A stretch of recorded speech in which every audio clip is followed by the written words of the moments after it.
আমরা 133টা অধ্যাদেশ নিয়ে আলোচনাটা আজকে শেষ করেছি 2 দিন মিলে। কিন্তু কিছু কিছু অধ্যাদেশের বিষয়ে আলোচনার প্রস্তাব করেছেন কয়েকজন সদস্য। সেই আলোচনার জন্য আমরা 29 তারিখে আবার সেশনের পরে রাত 8টা থেকে 8:30, 8:30টাই হবে, ওই সময় আমরা বাকি আলোচনাটা শেষ করার জন্য সময় নির্ধারণ করেছি। মাননীয় সভাপতি সাহেব আজকে সেই সময়টা ঘোষণা করেছেন। তা আশা করি আমরা 29 তারিখ যে সন্ধ্যাবেলা যে মিটিংটা হবে ওখানে আমরা সব কিছু ফয়সলা করতে পারবো, সিদ্ধান্ত নিতে পারবো।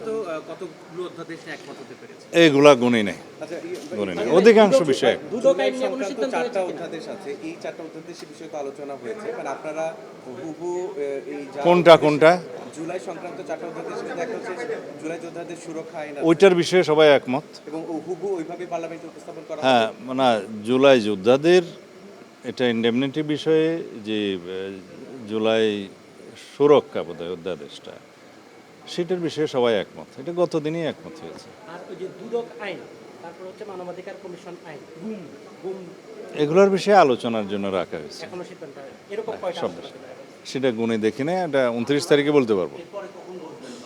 29 তারিখ রাতে 8:30। যেগুলোতে সিদ্ধান্ত হয়েছে এমন কি আছে যে আপনারা এখানে সংশোধন করা হবে? এখানে 3টা ভাগ।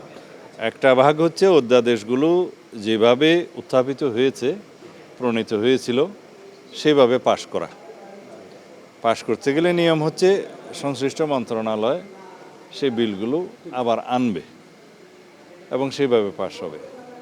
আর কিছু কিছু অধ্যাদেশের বিষয়ে কিছু সংশোধনী সহ বিল উত্থাপিত হবে, সেগুলো সংশোধনী সহ পাশ হবে। আর কিছু কিছু বিষয়ে একমত না হলে সেগুলো এই সেশনে ল্যাপস হয়ে যাবে, পরে যদি প্রয়োজন হয় সেটা বিল আকারে পরবর্তী সেশনে উত্থাপন করা যাবে। সেটা এখনো গুণে দেখেনি, খুবই কম। বিল আকারে তো উপস্থাপন করা হবে।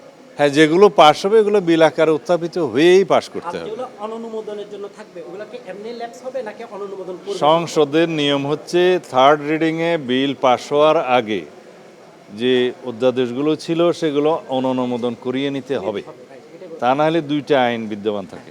অনুমোদন করবেন তাহলে? যেটা পাশ হবে সেটা তার আগে অনুমোদন করে তারপরে পাশ করতে হবে, এটাই নিয়ম। এটা সাংবিধানিকতা এবং জুলাই জাতীয় সনদ দুটোই আমরা বিবেচনায় নিয়েছি এবং জুলাই জাতীয় সনদকে আমরা এখানে প্রাধান্য দেব এবং সাংবিধানিকতা যাতে রক্ষা করা যায় সেই বিষয়টা আমাদেরকে লক্ষ্য রাখতে হবে। সেই 2টা বিষয়ে এবং জনপ্রত্যাশা অনুযায়ী আমরা সমস্ত বিলগুলোকে বিবেচনায় নেব।